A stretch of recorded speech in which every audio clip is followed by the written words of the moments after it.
Maka man radiya an nafsihi, siapa yang ridha kepada dirinya, di saat itulah dia membuka semua inti-inti dari maksiat. Itu sebabnya Imam Syarif Sakti mengatakan 1000 setan itu nggak ada apa-apanya dengan satu nafs, jiwa. Aslu kulli ma'siyatin wa ghaflatin wa syahwatin ar-ridha 'anil nafs. Sebelumnya mari kita baca surah Al-Fatihah. Semoga Allah membuka hati kita dan membantu kawan-kawan kita yang sakit, yang sedang berjuang dimanapun mereka berada. Al-Fatihah. A'udzubillahi minasy Bismillahirrahmanirrahim. Ya kana na'budu wa iyyaka nasta'in.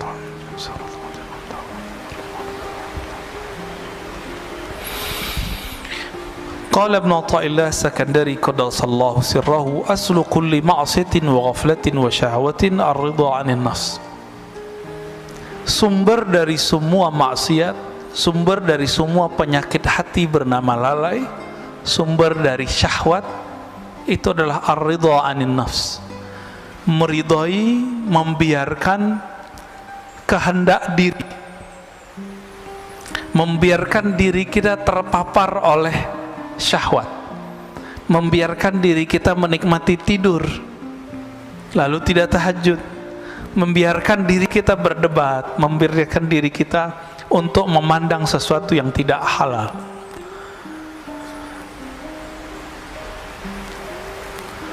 Maka man radiya an nafsihi, siapa yang ridha kepada dirinya, di saat itulah dia membuka semua inti-inti dari maksiat.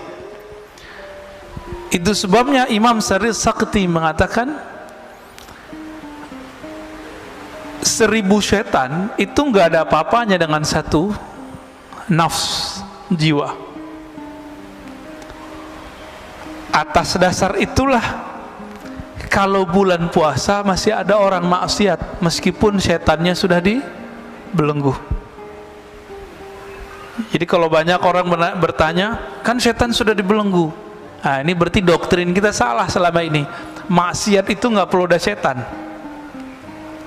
Merusak di bumi nggak perlu ada setan, Pak. Bakat alami dalam tubuh kita itu merusak. Itu bakat alami. Inilah yang dibaca oleh setan, yang dibaca oleh malaikat. Apa kata malaikat?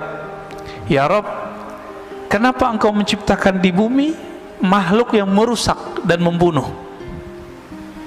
Jadi karakter jiwa kita itu sudah merusak.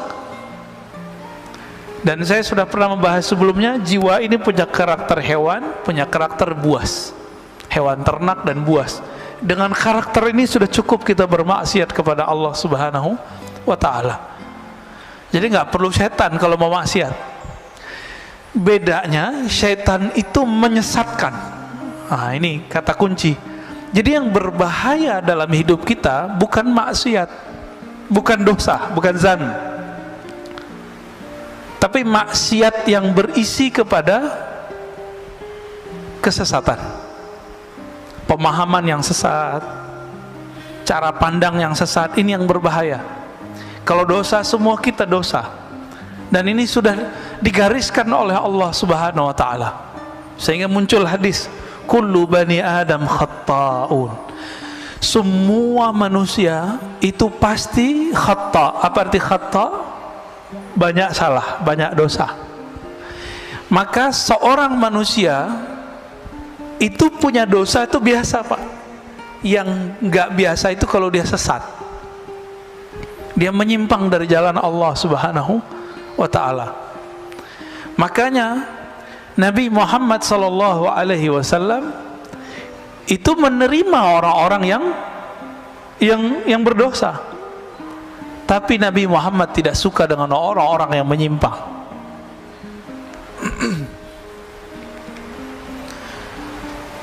Dan dibalik, kalau maksiat, taat, ya,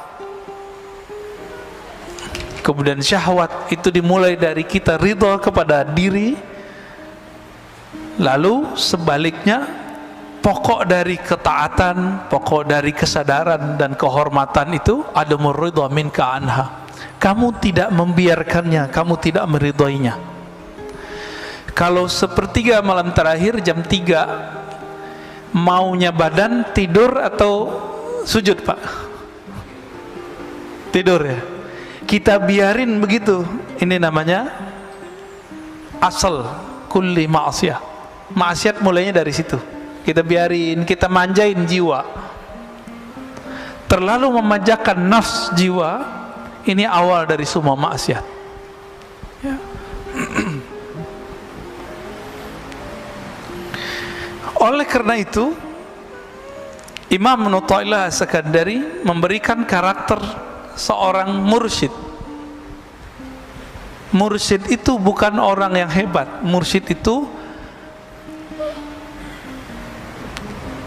man la yarda an nafsih. Begitu di kitabnya. Li antas haba jahidan la yarda an nafsih. Kamu berguru, bersahabat dengan seseorang yang tidak meridhoi dirinya, nafsnya, jiwanya, itu lebih baik daripada kamu berguru kepada orang yang meridhoi nafsnya, jiwanya. Maka kalau mau cari guru, carilah guru yang tidak membiarkan dirinya terpapar oleh nafs, jiwa kita, ya, kehendak diri. Lalu beliau memberikan pertanyaan, fa ayyu ilmin li alimin yarda an nafsi. Masih disebut alimkah orang yang alim tapi dia mengikuti hawa nafsunya? Masih disebut alim enggak? Enggak. Wa ayyu jahlin li jahilin la yarda an nafsi. Masih disebut jahilkah orang yang jahil jika dia tidak mengikuti hawa nafsunya?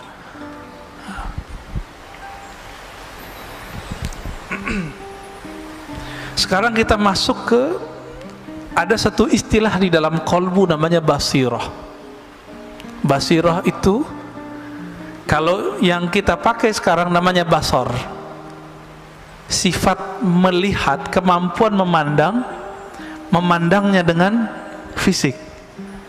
Ada yang memandang dengan batin, disebut dengan al-basirah. Coba kita baca teksnya. Syu'aul basirat yushhiduka qurbahu minka.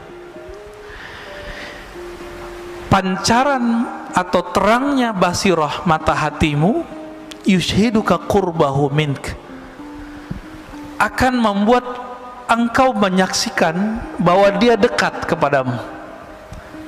Apa itu syu'aul basirah? Ilmu. Jadi boleh diartikan, ilmumu mengenai Allah akan membuat kamu sadar bahwa Allah itu dekat.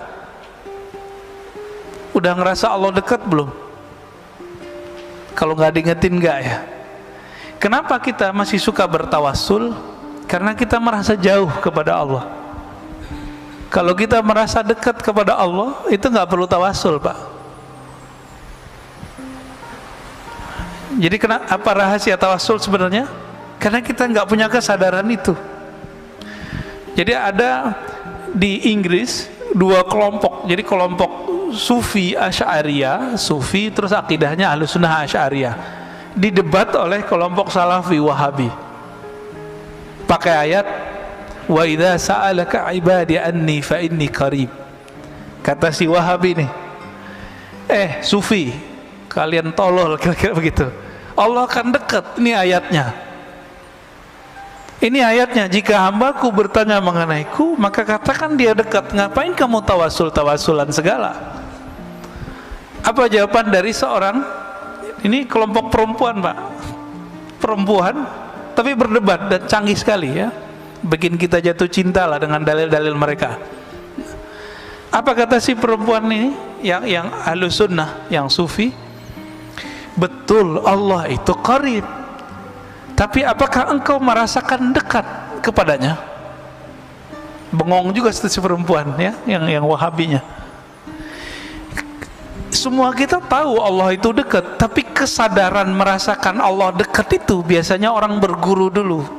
Nah, berguru itu bagian dari tawassul sebenarnya. Maka tawassul yang begini nggak masalah. Tawassul yang tidak boleh itu nyembah yang ditawassulin. Dan saya yakin tidak ada umat Islam yang menyembah kubur, ya. Nggak ada.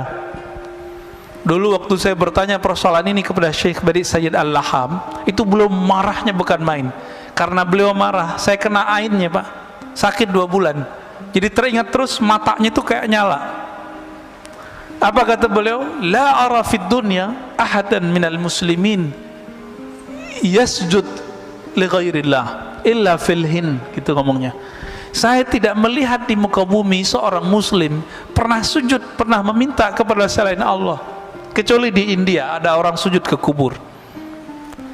Itu bukan orang muslim murni, udah nyampur-nyampur kali agamanya.